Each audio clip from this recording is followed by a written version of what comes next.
Hi, welcome to Beyond the Box, a place for exploring new ways of thinking about ourselves, others, and the world. On Beyond the Box, I share themes of resilience, emotional intelligence, and transformation.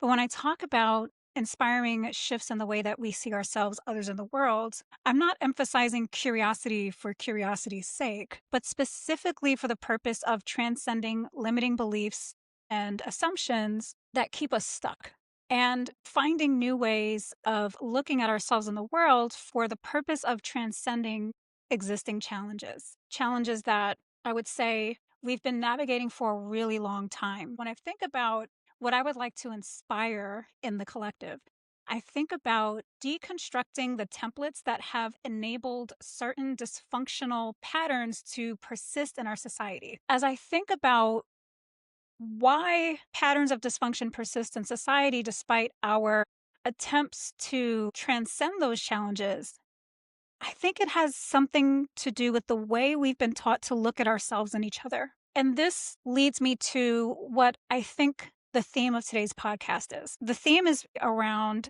interdependence, our shared existence. But before I go into that, I have a couple of updates because I know it's been a few months. So for those of you who have been reaching out like, hey, when's the next podcast episode? I want to thank you so much for your patience. I'm still finishing up grad school. I'll be done in the spring.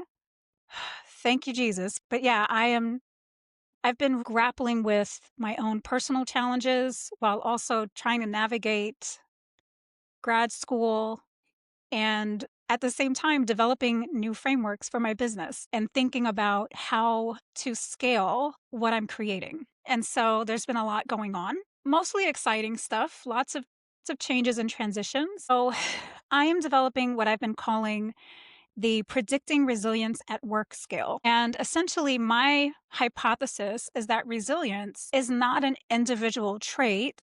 It's something that we cultivate through not only our capacity to withstand challenges and learn, but also through our support system. And this is directly tied to the theme of today's podcast because in Western societies, we are hyper individualistic. It's every person for themselves. And either you have the chops to make it through or you don't. And this is just, it makes absolutely no sense to me. It is a fundamentally flawed way to look at ourselves and each other because none of us just popped into existence on our own, and none of us is existing in this world independently of others. There are spiritual practitioners who disagree. They go, no, it's all you. Oh, everyone in your reality is just another version of you pushed out.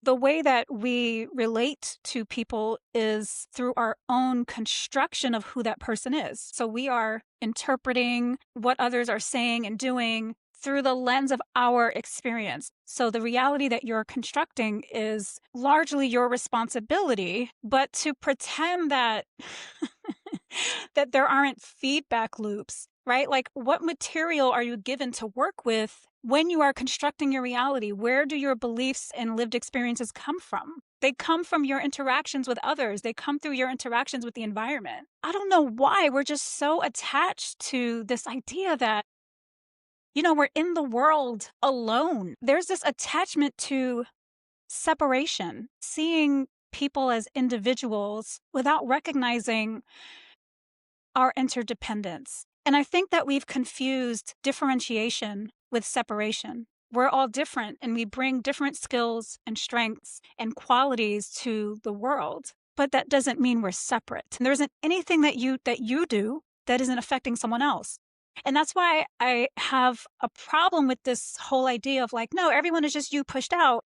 It ignores the impact and influence that you have on others in your environment. It's as if you are just the star of this simulation and the world or the environment is acting upon you, but there's a bidirectional feedback loop here that we are ignoring. That brings me back to the update that I wanted to share about my resilience scale. My initial hypothesis was that workplace resilience is impacted by a person's individual EQ coupled with their relationships with colleagues and the structural supports offered by the organization, if the organization is offering support, which isn't always the case. What was fascinating is I did what's called an exploratory factor analysis. And what I found was that based on the way that people were responding to the questions that I had related to workplace relationships and the questions that I had related to organizational support, the way that people responded to both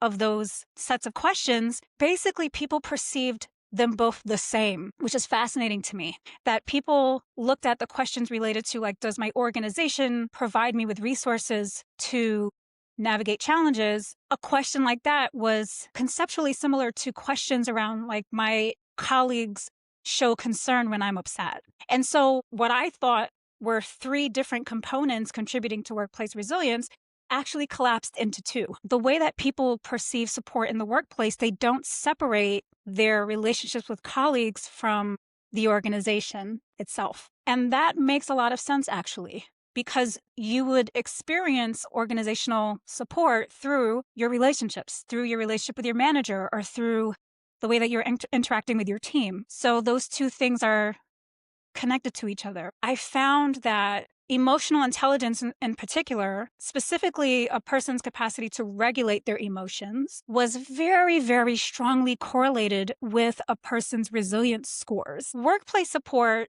did not necessarily predict resilience scores, but there was a correlation between workplace support and resilience. The next stage of my research would be doing some correlational research where I'm looking at a person's workplace support scores on my scale and specific organizational outcomes. I'm still thinking that through, and I'm partnering with other researchers on this too, which is great. So I'm really excited about that. So yeah, that's the workplace resilience skill for those of you who were interested in that. I guess let's jump into the themes that I wanted to touch on today, or the theme related to connection, harmony, interdependence. I guess a really interesting entry point into the conversation is I should share that I finally watched the Diddy documentary last night. And for those of you who've been following me for a minute, you know I'm very intentional about what I share, and I avoid social commentary because that's not what I'm here for. But I wanted to talk about some of the themes that stood out to me, because we hear a lot of people talking about Diddy's misuse of power, which is a very common theme among the uber wealthy. I don't believe that all uber wealthy people are exploitative, but it's a very common thing among uber wealthy people. But what stood out to me about Diddy wasn't necessarily his misuse of power, but how his misuse of power was steeped in low self-worth or shame. There are three innate drives that we are all born wanting to express. We're all wanting to express innate self-worth, like, here I am, I deserve to exist, I matter. We're also born wanting to express our connection to others, to life itself, our innate sense of belonging. And we're also always wanting to express that we are powerful, that we have agency and autonomy, that we can be in control of ourselves, and that we have the capacity to act on things that matter to us. What I've learned is that these three drives do not operate in isolation, but they're constantly interacting. Our level of self-worth determines how we show up in the area of connection, or our connections will influence our self-worth. How empowered we feel determines the extent to which we are willing to collaborate with others, or whether or not we see conflict as a win or lose game. We're always expressing these three drives. And what I've been playing around with is this idea of integrating and exercising flexibility across all three dimensions. And what this means is not overcompensating in one area as a way of avoiding another. Why does this matter? Like, how does it connect to Diddy? You can understand the way that people show up in their connections through the lens of these three drives. And what I realized about Diddy was that he was definitely struggling with innate self-worth. It kind of gave me this impression that he was socialized to equate visibility and attention for love. If people aren't looking at me, if they're not celebrating me, if they're not praising me, then am I loved? Am I here? Do I matter? And this is what shows up in people who are wounded in the area of worth. They feel like they have to perform constantly for approval and affection. They can't just be and feel lovable. They have to be working for it. If you are wounded or fragmented in one of these areas, what that does is it creates an imbalance where you begin to compensate by over-engaging on another area. And for some people who have that worthiness wound, they will overcompensate in the area of connection. Like, let me perform for love and affection and belonging in order to feel like I matter. They look for mattering through their connections. But for others, they exploit power to feel worthy. Maybe they were taught very transactional ways of relating to others. And so they might lean more toward the empowerment dimension, seeking worth through power while exploiting their connections. And that's the pattern that I saw with Diddy, because when I think about the way that he was exploiting others, the way that he was using or misusing power, he did it in such a way that he was humiliating others. He had to show that he was superior to them. There's a way of exercising power that doesn't necessarily involve humiliating others. And that's what I saw. I saw someone who, through his actions, needed to pedestalize himself and used his power as a way of pedestalizing himself. Yes, there was a misuse of power, but it's not power for power's sake. Again, these three drives are always expressing in some way or another. And if these three drives aren't expressed in an equally flexible way, we get patterns of dysfunction.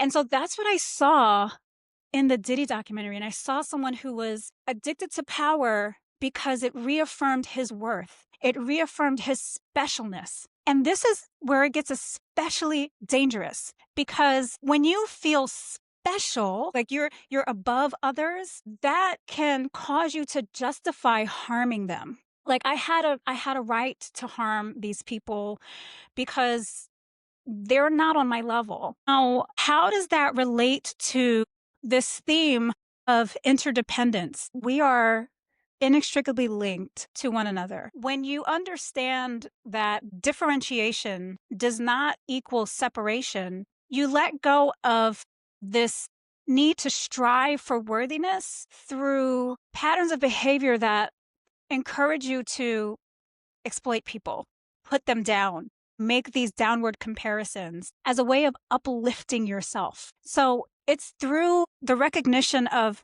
differentiation, that it is not the same as separation, that we begin to appreciate our own uniqueness alongside others. So there's no longer this need to degrade or put someone down as a way of elevating yourself, because you understand that all of our differentiated qualities and characteristics contribute to the wholeness of who we are. When I talk about wholeness, the wholeness of who we are, I am referring to who we are as a collective. You don't exist apart from others. Yes, you're in a separate body. And yes, you have your own thoughts and your own ideas. But at the end of the day, your thoughts are actually not even unique to you, right? Because your own thoughts are shaped by your environment and your culture and what was modeled for you. We're all co-creating this experience. And what you do impacts others. What others do influences you. We're all here to express who we are. And what we express will be different because of our unique qualities and capabilities. But there is no separation in that what you express impacts and influences the people around you and vice versa. And I think what happens is when people try to overcompensate for low self-worth by over-functioning in this self-empowerment dimension, connections become spaces for exploitation. There's this inverse correlation between power and connection, because we often think that I can't connect with others and assert power. I can only have power or I can only have connection. I can't have both. And this is a theme that I've been exploring in my personal life with respect to my own relationship to power and connection, where I have also bought into this false binary that I can only have connection, I can't have power. So that triggers the opposite problem, right? Where you're not exploiting people, but maybe you're allowing yourself to be exploited in your connections because you don't think that you can be powerful and be connected. And so I thought about this, like, what is it that enables someone to be both powerful and connected? How do you balance power and love, right? One of my favorite quotes, Martin Luther King Jr. said, power without love is abusive, but love without power is weak and anemic.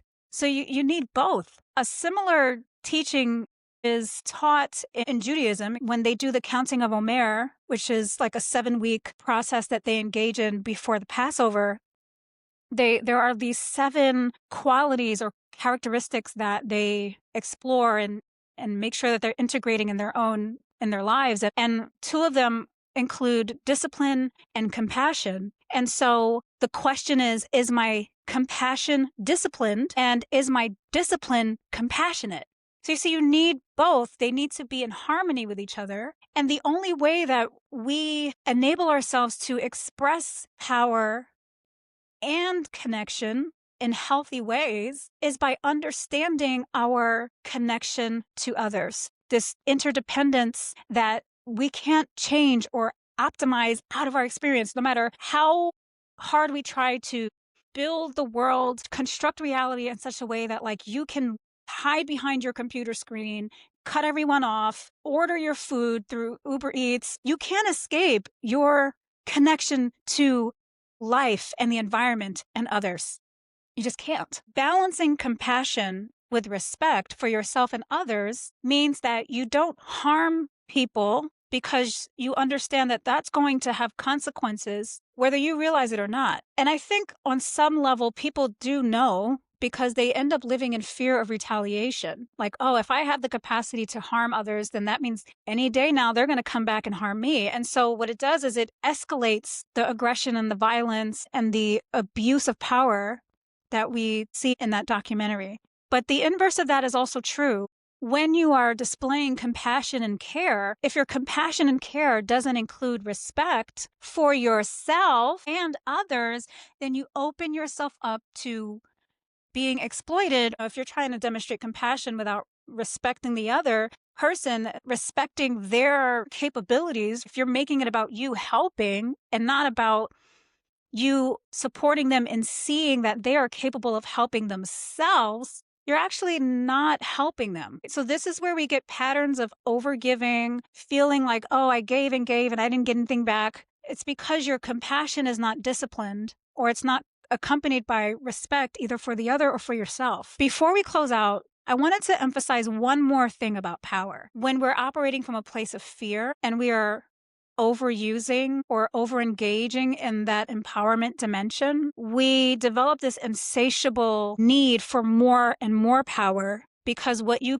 attempt to control actually controls you. So now you spend your life trying to control others' narratives, their perceptions of you, their behaviors, as a way of maintaining a very fragile position, a very tenuous and unstable position. It reminds me of what Olivia Pope's dad, Rowan, said in Scandal, where he said, it's always the predator that is the most vulnerable to changes in its environment. That makes a lot of sense. The predators in our lives bank on continuity. They have the least amount of flexibility because changes mean loss of control, and loss of control means loss of power. But here's my invitation. My invitation to those listening is for us to start reframing our understanding of power. Externalized power is what we are taught. We're taught that power is something that you accumulate and exercise over people, over your environment. And that's why we talk about power as this thing that you acquire through wealth and status, being able to control and influence others. There's a difference between externally generated power that is flimsy, that you can lose, that can be taken from you, which is what inspires escalating acts of violence and aggression. So there's that externalized power, which to me is not power at all. If I strip you of all of the external elements that you think make you powerful, and you don't feel powerful anymore, you were never powerful to begin with. You were never powerful. However, internally generated power involves you leveraging your capacity to act according to your values, your needs, your priorities, in such a way that you recognize your interdependence with others. That's real power. because now that's not power that's contingent on what you have. That's power as an expression of who you are. And that's what I want to see more of in the world. I think that's what's missing. And so I think a lot about how do I model that version of power in my own life. And it has been looking a lot like releasing control. Right? Releasing control, because I too have been conditioned to see power as this external thing. You acquire it, you accumulate it, and then you exercise it over people. But really, the truly empowered people recognize their own autonomy and agency and others' autonomy and agency, such that I would never act in a way that humiliated you or treat you in an undignified manner. Power is something that we are here to express, not acquire and accumulate and take from others. So with that being said, I'll close out here. Curious to see how others respond to this. I expressed a range of ideas about different things, but would be curious to see what your thoughts are. And if you'd like to get in touch, you can email me at tamara@livebeyondthebox.com. If you're interested in coaching, consulting, or if you're interested in just having a chat with me, feel free to get in touch. And I look forward to continuing to create episodes on a more regular basis. So with that being said, thank you for being here. If you got this far in the podcast, kudos to you. And thank you for your time and attention. And I will catch you on the next episode. Take care.